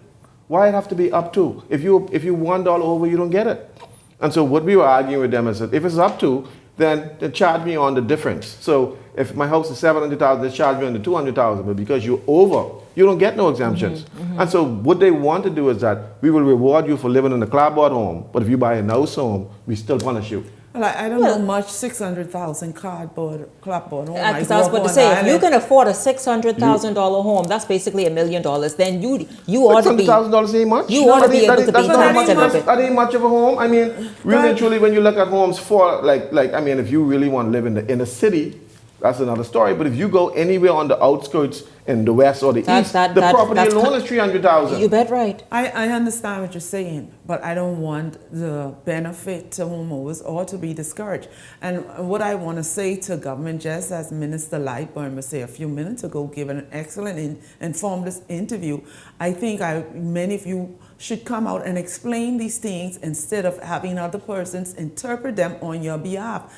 Communication is key, and I said it over and over. If you fail to communicate, you will fail. And so come out, explain these things to us, where it's up to $600,000, and if you go a penny over, $601. Yeah, come. Pay. Because I had to do it. So I had to do it. Yeah, but come and explain to us that this is what you're saying, and this budget debate, and reassure. I still say though, somebody who can afford to purchase, build a $600,000 home is in a different tax category. But Shanique, here's my issue, right? First time, yeah, but this is my struggle I have with life. Yes. This is my struggle I have with governments. Why do you penalize people for being successful? For being successful. I mean, you tell us go to school. They're trying to say everybody must pay their way. Yeah. You tell us to do this, and when we do it, you punish us. But the people who ain't doing nothing with their life, you reward them. Getting the benefits. I don't understand that. Getting the benefits. Do not turn this into a socialist state. Do not turn this to Bahamas. I don't think let hard work prevail. Go ahead, Peggy. I don't think this budget is represented in that topic. No, but it is. Let's move on. Let's move on because we have a lot more to get to. Let's move on. Members of the opposition all wore tags stating "not politician number one." Thoughts? You know, Shanique, the Trump administration just released the alien files. And, right now... Are there aliens? Yeah, apparently there have been aliens. And now they are saying that aliens has infiltrated the governments around the world. So I was wondering who in the Bahamas parliament is aliens. And now I saw the thing today and I figure, okay, to come up with some Can't say you're joking or not. I'll tell you the truth. The Trump administration released the alien I remember he was evasive when he was UFOs. asked about it a couple of weeks ago. Yes, there are he sightings of UFOs all over the world that the Help Pentagon us. has just released. So apparently the aliens has been here. They've been here a long time. Now, if they've been here, I mean, they ain't really bother me, but they say they infiltrated governments. I want to know who in which government in which the Bahamas is an alien. And then when you walk in here with, I'm politician, who's advised these people? I mean, the aliens has advised them because that's the dumbest thing to do. You can't do that, F&M. You just come to an election First where day on the job. The first day on the job. Stupidness. Don't come with dumbness. I mean, I don't know who's advised you all. Is it dumbness or did they achieve their objective? Because we're talking about it tonight. No, they're not. We talk about listen. We talk about how dumb it is. Dumbness is like any behavior, bad behavior. As long as you get attention. It's the reason why the people rejected you. And the way you behave today is one of the reasons you're outside Parliament screaming, you wearing tags. Nobody's taking you serious. Somebody messaged me say, they look like they're all going crazy. Is this more of politics? These are the stuff that I was messaged today. Nobody takes that serious. On the first day of the job, you show up doing nonsense. You fired yourself today because nobody is doing serious. If you continue, and this day one, if you continue, we will be a country without opposition. So who do you think the aliens are in Parliament? Don't ask me that kind of I mean, they say the aliens. hate. They say the aliens been here. Who do you think the aliens are in the Bahamian Parliament? I don't in the Bahamian Parliament. maybe all 41. Listen, by the way, here is F&M deputy outside Parliament today during that 41 protest. aliens. Politician number one is sitting right up there in the people's house. So we're asking the Prime Minister that he is duty bound. He is duty bound on behalf of our country, on behalf of the Bahamian people, to stop this reputational damage to the Commonwealth of the Bahamas and to the Bahamian people. The Bahamian people want to know who is politician number one. This cuts at the heart of our democracy, and every day, every session that the government does not give answers, it will continue to leak confidence from this government and continue to call into question this institution. But even that particular person in and of themselves owes a duty to the Bahamian people, knowing what allegedly occurred, but knowing within themselves that they may very well be that politician number one, should not have a day of peace in this House of Assembly. You all, there's Heather Hunt saying that politician number one, who everybody seemed to know, and I think names were called, and C sent out a statement, and I think even Mitchell, PLP chairman Fred Mitchell, in the news you all saw at 7 o'clock, addressed this. But your thoughts on what they say? Listen, politician number one ain't got no place in the House of Assembly. Get out. But the people tell them they ain't got no place. That's why they standing outside the House of Assembly. The rejects, the people reject you. They say you don't have any place in the House of Assembly because you didn't convince them that you were ready to govern. And if you are serious, go to the U.S. Embassy and ask them for the information. Go protest and wear your little thing on your shoulder out there and say, we want to know, citizens of this country wants to know who is the parliamentarian who has been making deals in our House of Assembly. They have the answer, and that's people will respect you more. I tell you, but I do stand with them in this regard, that whoever this politician number one is, who've been cutting deals of drug dealers, we go hog tie you and tie and feather you when we find you. When you find him, there when you know. There is no place in the Commonwealth of the Bahamas for any member of Parliament who breaking the law by doing nonsense, whoever this proposed member of Parliament is. We have no respect for people like that. We don't want you in the Parliament. We don't want you walking past the House of Assembly. And so, so I stand with them in that regard because I don't tolerate nonsense. We fought through the 80s and 90s to clear up our name with all the drug allegations. We don't need that again. So anybody who doing that, we will hog tie you and tie and feather you. See, but this is the trouble I have with this. Anybody, you don't know who he is. We know who he is. We get some good guesses though. We get some good guesses. The former. I ain't guessing, I'm waiting for official. The former member of Parliament for St. Barnabas, the rejected candidate from St. James, is standing out there using the word reputational risk while you giving the world something to be concerned about with no information. Nothing you know. You So are you think? there So you're thinking it's a assuming lot of posturing? It is more politics. It is the reason why people in this country did not elect you, because you're continuing with more of the same. I hear. Listen, y'all, it's 3 minutes. It's 3 minutes. Please play the video. Let's go straight to this. We'll pick this discussion up tomorrow. Let's go straight to this video. I want to say a big hello to this person. Good evening, Bahamas. My name is Janira Williams, speaking to you from Epic Battery Fire Trail. I want to say to Shanique Miller and the panelists, you do a wonderful job in letting us know what's really going on in the Bahamas. We love and appreciate you. And there it is, you all, Cassius and Peggy, one of our many viewers, and I thank you so much, Miss Williams. Thank you for watching every evening. Thank you, Miss Williams. She said wherever she is, she tries to hurry get home so that she can catch the show. I hope you enjoyed it tonight. I hope you were informed, and I hope that you stay tuned, of course, because we intend to obviously see what this budget is going to bring about. We intend to see who politician number one is, if there even is indeed a thing. The alien. As politician number one, but more importantly, all of the budget initiatives and policies to help make your life, my life, our lives better. That's exactly what we're focused in on here on Beyond the Headlines. And so thank you very much. By the way, a big thank you to Minister of the Environment and Natural Resources, Zane Lightbourne, who was here at the top of tonight's show. And of course, my panelists, Cassius Stewart and Peggy Candace, thank you very, very much for being here, to both of you. And a huge thank you to all of you for participating, for tuning in. And of course, thank you so much again for just embracing the show and continuing to support. For the entire Beyond the Headlines team, I'm Shanique Miller. Look forward to seeing you right back here tomorrow evening. Make it a great evening, everyone.